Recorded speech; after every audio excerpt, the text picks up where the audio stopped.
Dr. Spinny, you want to join us?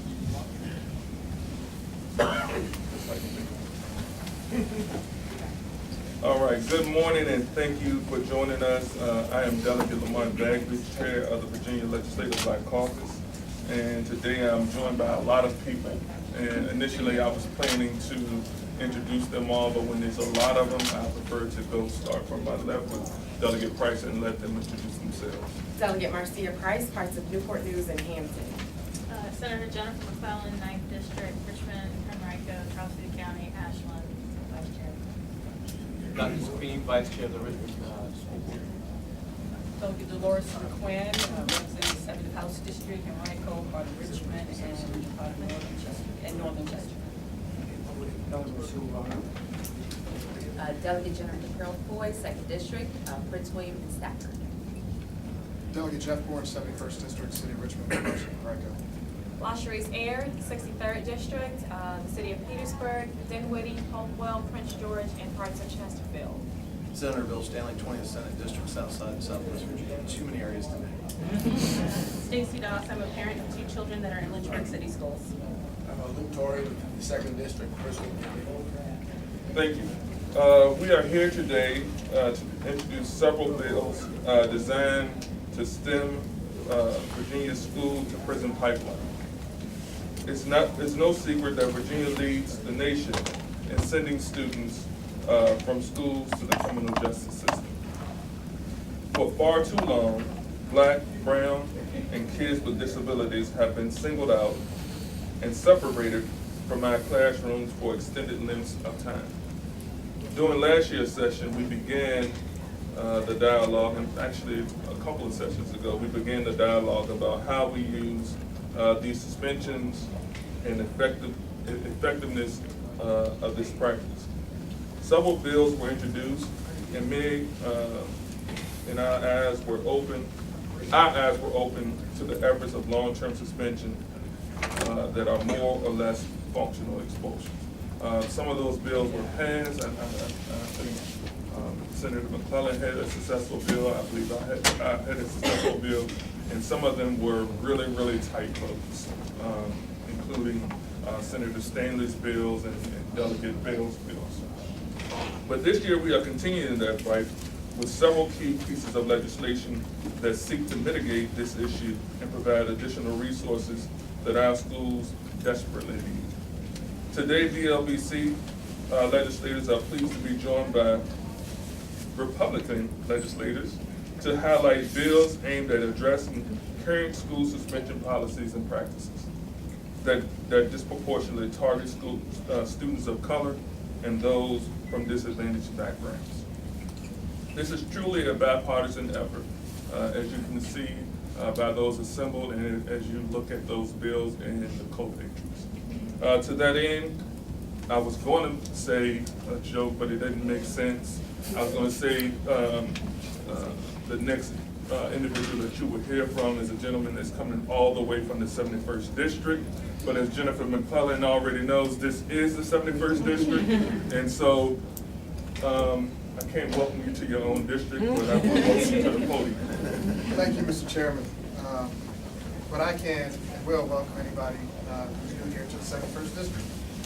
As the chairman mentioned, Virginia does an abysmal job in administering school discipline in a fair, equitable, and compassionate way. In the 2015-2016 school year, Virginia issued 131,500 out-of-school suspensions to over 70,000 students. That's an increase of the overall suspension rate for the 2nd year in a row. After a couple years of decline in 2015 and 2016, that number began to tick up again. What is most appalling and most alarming to me are the disparities with which our school divisions suspend children of color and children who have disabilities. Just a couple quick numbers from the 2015-2016 school year. African American students were 3.8 times more likely to be suspended than white and Hispanic students. Students with disabilities were 2.6 times more likely to be suspended than their peers without disabilities. African American students with disabilities were almost 20 times more likely to be suspended than white students without disabilities. It's no secret to anybody that when students are suspended, they're not learning. We see an increase in academic failure, dropout rates, substance abuse issues, mental health challenges, and unfortunately, becoming involved in the justice system. That's why we're here today. Suspension and expulsion are harmful tools and myopic in their nature. When students are struggling, they need more help, not less. When students become disconnected from their education, they need more help, not less. When students are misbehaving, they need more attention, more resources, more supports, not less. And let me just say that the bills you're going to hear about are really a comprehensive approach to addressing this problem in Virginia. You will hear about bills about how principals and what crime or what offenses principals can report to law enforcement. You will hear about extra resources that we are fighting for through our state budget. But I will tell you that this is not just a policy issue for us. We believe, everybody up here believes, that we have a moral responsibility to care for these students who need our help the most. And like many education issues, this is one that brings lots of different groups, lots of different people together. Just to name a few, the suspension bills are supported by the Legal Aid Justice Center, NAACP, the Family Foundation, the Poverty Law Center, Sexual Assault and Domestic Violence Network, Counselors Association, Disability Law Center, Catholic Conference, ACLU Virginia, and many, many more. The bottom line is, we cannot keep using access, or lack thereof, to education as a punishment and continue to expect positive results. We will never be able to close the achievement gap if we continue down this path of disparate expulsion and long-term suspensions and disciplinary practices. My bill, HB 1600, would cap the number of days we can long-term suspend a student, taking it from 364 days, which is the current law, down to 45 days. There's another bill that I wholeheartedly support, and I was glad to join my colleague in the House, Delegate Dickie Bell, to co-patron. And the Senate version is being patroned by Senator Bill Stanley, so I'll let him come up and talk about his bill, which addresses our youngest and most vulnerable students. Well, I didn't expect to talk, but Senate Bill 170 addresses kindergarten through third grade, so we should not be suspending those young children for what usually is misbehavior. Of course, there's exemptions for criminal activity, violent criminal activity. Quite frankly, what we're seeing is that, and if you'll remember when you were younger, the things you remember most were when you were 5, 6, 7, 8, the things that had the most impact on your life were those things that happened during that age. So to have a suspension for what may be misbehavior or bad behavior will sit with that child for a lifetime, and that child will start believing that they are a failure because they're being told they're a failure and not given an opportunity to correct that behavior, maybe even going home where that behavior is originating from. What we've got to do is put trust in our children and give them every opportunity to live, and not use suspension as a tool by a teacher or a principal to avoid a larger problem or to get a vacation from what they may perceive as a problem. My bill seeks to take care of those that are truly in need, to address those problems early on. Let me say this is not a Republican or a Democrat issue. This is a human issue. Because I, as an attorney, can tell you that when I talk to my clients, when they have interactions with the court systems, what we're seeing is this happened first, and no one was there to build them up, to bring them back, and to correct their behavior. Let us put it on ourselves to do this now, because it's the right thing to do. Thank you. Next, we have our, thank you, Senator Stanley, but now my favorite senator.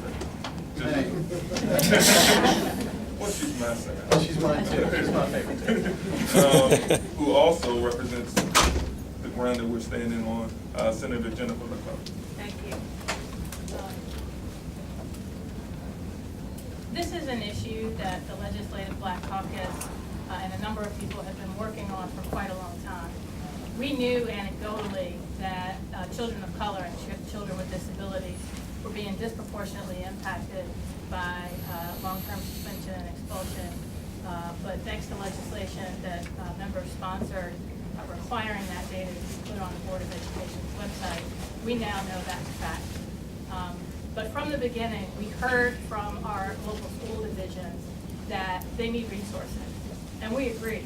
And so in addition to the policies that you hear today, there are two budget amendments that we are supporting, and I'm carrying these on the Senate side. The first is to eliminate Virginia's cap on support staff funding for public schools. To balance the budget during the recession, we put an artificial cap on support personnel, teachers, social workers, counselors. These are the very people who would help students when they first began exhibiting behavior that could lead to their being suspended or expelled. For young children, the first signs of certain disabilities, particularly autism and things on the spectrum, manifest themselves in behavior. And when they got in trouble, counselors, social workers, nurses were there to help. With this cap, that burden was put on our teachers. It is not their job. Their job is to teach. And until we put counselors, nurses, social workers, and all of the wraparound services back in the schools to address the underlying issue that's leading to this behavior, we will never solve the problem. The second budget amendment is one to provide assistance to financial assistance to our public schools for evidence-based alternatives to address behavior rather than suspension and long-term or expulsion and long-term suspension. Again, if we don't get this right, if we don't put our money where our mouth is, we will lose an entire generation of students to the school to prison pipeline. And we need to stop it, but policy is only one side of the coin. We need to put our money where our mouth is. Thank you. And I was just told by the Lord knows but you all can assume what she told me, because the next voice that you will hear is Delegate Dolores McQuinn. Yeah. I told him nothing that was worth repeating. Good morning. The school to prison pipeline is a crisis that plagues marginalized, disadvantaged communities across the nation. Far too often, students are, again, as we've heard, suspended for offenses that leave visits to the principal office a thing of the past. Statistics show that these suspensions disproportionately impact students of color and students with a history of poverty, learning disabilities, abuse, and neglect. Those students who are suspended for small offenses get further behind in schoolwork and can become confused and frustrated with their educational experience. The educational experience, as all of us know, should be one of the most exciting experiences in a child's life. The elementary and secondary experience should be the most memorable years, yet too often these become a nightmarish experience of entering and exiting the schoolhouse. Many of these students who get suspended end up getting in further legal trouble. And a significant number of these students just lose interest in the learning experience. Some of them eventually decide, once again, as it had been said, reported, decide to become dropouts. In the spring of 2015, the Center for Public Integrity released a study that reported that Virginia led the nation in sending students from school to police or the courts, a trend often known as the school to prison pipeline. The current policy and procedures of many schools treat basic disruptive behavior with a zero tolerance approach that often leads students to court involvement for relatively minor infraction. And basically, the infractions and violation of school policies that previously were addressed by teachers and principals are being dealt with unnecessary law enforcement. And many of these young people frequently find themselves standing before a judge facing criminal charges. Research has indicated that students with disabilities are disproportionately more likely to be suspended or expelled. And the data also uncovered disproportionate racial disparity, with African American most affected. African American students, once again, in the population, 23% of the population in Virginia. However, 49% of referrals to juvenile court from schools where African American students attend. A single suspension from school makes it less likely for a student to graduate, and run into the court system also negatively impact students' efforts and graduation. All of these bills, including my two bills, House Bill 687 and 688, are efforts to curtail these egregious practices against the greatest gift God has given us as children. And we need to do everything we can to change, create a paradigm shift, and that's exactly what we're doing as through bipartisan support and highly supported again by the BLBC. And also want to acknowledge Minority Leader David Toscano, who is also here. Thank you. The next individual that will speak will be delegate from the 2nd District, Jennifer Carroll Ford, followed by Jeff Boyd returning. Thank you, good morning. Good morning. I'm happy to see all of you here today, and I want to talk to you very briefly about equity in education. As we have heard, there is a disproportionate amount of children with disabilities and minorities that is not only being suspended, but also being referred from the classroom to the courtroom at alarming rates. Now, we all know that once a child enters the criminal justice system, that it is a perpetual cycle, and sometimes a never-ending cycle that starts. It will affect long-term ability to gain employment, to get housing, Pell Grants for college and school. So it's not a one-time remedy. It is a long-time lasting effect that will follow this child for the rest of his or her life. So some statistics show that autistic children or children with some disabilities are 33% more likely to be referred to the courts and to law enforcement than their counterparts. Now, if you're a minority, such as African American or Hispanic, you're 25% more likely to be referred to law enforcement in the classroom.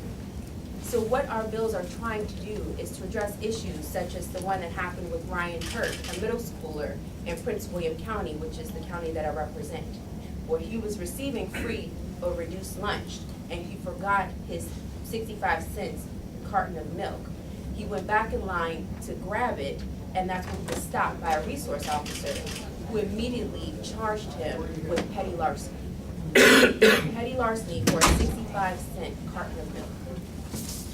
Now, I don't have to tell you how absurd that is, that a lot of the issues that were dealt with by the school system previously and principals are now being dealt with judges and police officers.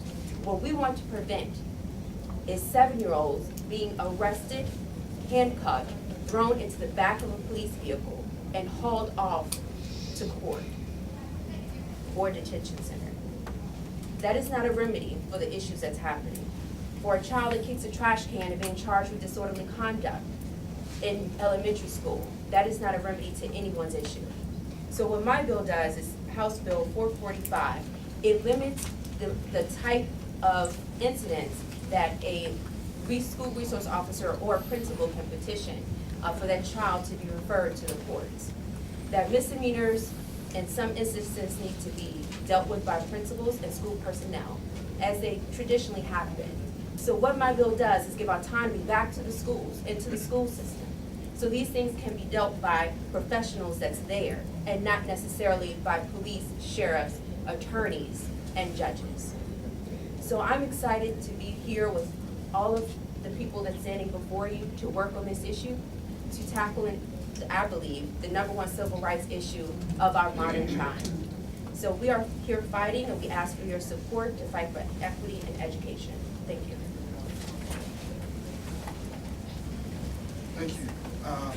As you can tell, we are taking this extremely seriously. And you've heard from the policymakers, but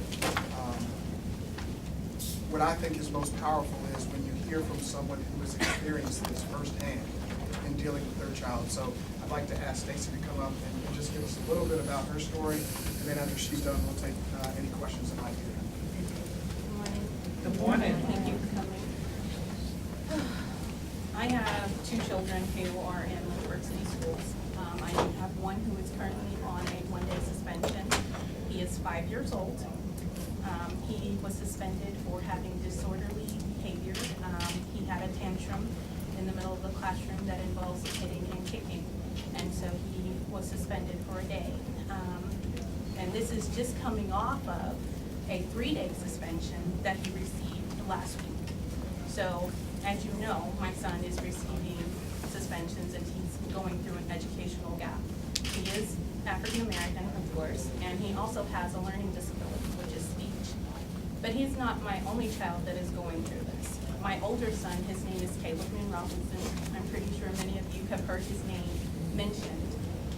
His story is like his brother's. He started out in elementary school, going through suspensions, being possibly expelled for almost a whole school term because of his behaviors, which weren't identified until he was 7 as being on autism spectrum. Because of his disability, he was unable to communicate his needs and what he needed in the classroom. For instance, maybe the lights were too bright or sounds were too loud, and he was feeling assaulted in the classroom. But rather than receiving care, receiving help, he was met with suspensions. He was met with being told, you are bad, you are a monster, which are names that he was called by other children because he was deemed unwanted and that he couldn't behave in class. As we know, it does lead down the road to the legal justice system because my son was arrested. He was charged with felony assault of an officer and misdemeanor misconduct for kicking a trash can in middle school.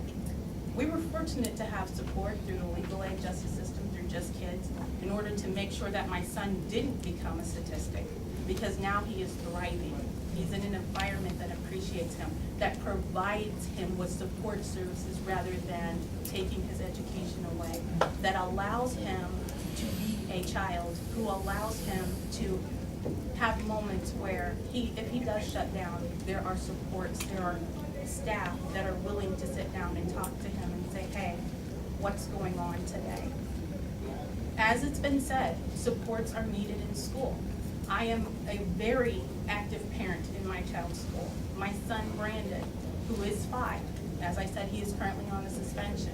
There have been multiple times where I have gone to the school and I sit in his classroom with him from morning until school lets out. So the teacher and the teacher's aide does not have to stop class to redirect him. As a parent, I am more than happy to do it, but should I do it? No, because these are services that should be provided by the school for students who are suffering with these type of learning disabilities. There should be resources in place, but I do it because I love my son and because I want to make sure that his gap in education doesn't grow. I want to ensure that he has a promising future. And in order to do that, I have to let him know that he is valuable, that he is not a throwaway, and that he's not bad. Because we have 2 children in each school. We have child A, who is the social norm, and then we have child B, who is my child, who is deemed hyperactive. He is excited to be in school. He doesn't always raise his hand. He doesn't always sit quietly, but he's excited to be there. And this morning, before I left to come here, he asked me, why can I not go to school? I really want to go to school. I miss my friends. Why can't I go to school, Mom? Why can't I go? And I had to try to explain to him, a 5-year-old, well, honey, you are suspended. You cannot go to school today, but tomorrow will be a better day because tomorrow you can go to school. And he said, but why not today? I miss my friends. So he doesn't understand what is happening, but he does know that he's being kept away from something that he enjoys. All right, and at this point, we will open it up for questions for any other individuals, including Mom, I believe. And so, are there any questions? Yeah. Yes. So I really appreciate this bill, this effort, and the parent, thank you for removing the cap for schools to hire social workers and counselors. So have you decided what will be the next ratio? But my understanding is there is 1 to 3,300 social workers. So one social worker for 3,300, and same goes for counselors. There is one counselor for 2,400. So there is not enough counselors to fulfill. So, there have been, I don't have the exact number here, but there have been studies on what the right ratio should be for each school division. I think part of the issue is that, there isn't a one-size-fits-all approach. And so what the budget committee do is have the Board of Education revise the SOQs to address recommendations on what the right ratio would be for each of the schools, given the needs of the data. And just to add to that, there are some real challenges associated with not only having the number of individuals assigned to those positions, but also what those positions entail. And with the SOLs and other testing, a lot of our school counselors have been pulled from providing their direct support to our young people into providing support in the assessments. And so that's another piece of it. And I think looking at all of that together and getting input from those individuals that are on the ground in the school, I think will help us get to the place where we need to be to provide that adequate support, not only for teachers, but also the support staff. I think, one other piece to add, and I think you've heard it from all of us here, which is we're taking this as a policy issue and as a pocketbook issue. We understand that these things and these resources cost money. I think that's why you've seen Senator McClellan's budget limit. You know, I know I have a budget limit to help increase funding for positive behavioral intervention supports. And I think last but certainly not least, and there was some press coverage on this, I think last week, Delegate Aird from Petersburg is working in a bipartisan way to get additional resources for those school divisions who have high at-risk populations. And when you look at all of these things together, I think if we can move all of these things forward, then I think you will start to see some marked progress in the way that our kids get educational services in the Commonwealth of Virginia. Because it's too important not to address. So we have a lot of things to talk about, but I did want to highlight, Delegate Aird, because that piece, the at-risk funding budget limit that she has, is going to be a critical piece of how well we're able to address this issue. Any other questions? Yes, sir. Just open to the whole BLGC and the delegates, the senators, and attendants. One notable budget amendment and House bill is coming up, 255, I believe, created by Elizabeth R. Guzman from the 33rd District, providing grants and funding for the preschool system, especially in Virginia. Governor Northam himself has said that preschool is where often the disparity starts between the haves and the have-nots, I believe was his wording. Do you believe that public access to preschool makes a difference in education for everybody, but also African American students and people with disabilities? Absolutely. So my son started kindergarten a couple of years ago, and I asked his kindergarten teacher, what's the biggest difference you've seen in the 20 years you've been in Virginia? And she said that 5th grade used to be where students learn the soft skills of how to control behavior, how to get along well with others. And now, kindergarten is all academic, and the soft skills are taught in pre-K. So at minimum, you start that gap between those kids who are learning soft skills in a preschool environment and those that are not. And you can see a direct correlation between those that start to get in trouble for behavioral issues are those who didn't get those soft skills in pre-K. But we've seen all the studies that show that the brain develops the most in particularly the first 3 years, but definitely the first 5 years. And so those who are getting any kind of development as early as 6 months. That's where the achievement gaps really start, with those who are getting early childhood development in those forums.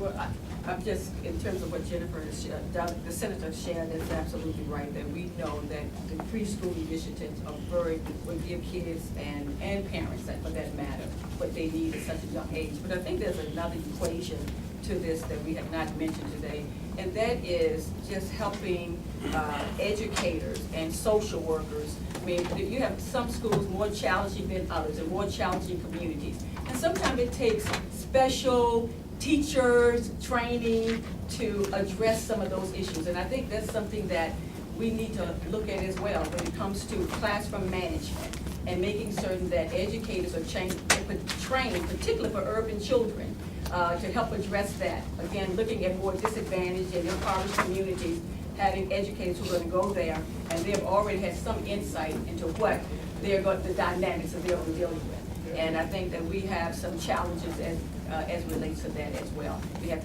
teachers who are coming in, and then within some of them within weeks are exiting because of the challenges that they're facing in the classroom. And we've got bills to address that too. Yes. So this is one of those press conferences I think that could go on for quite some time. I know it's something that the Black Caucus is passionate about, and as you can see, Dickie Bell, Senator Stanley. There's a number of individuals that are passionate about turning the corner on this and providing not only the support for the students and the parents, but for the teachers. And so with that, I would say thank you all for attending. If there are additional questions that you all have for members, please feel free to ask the members individually.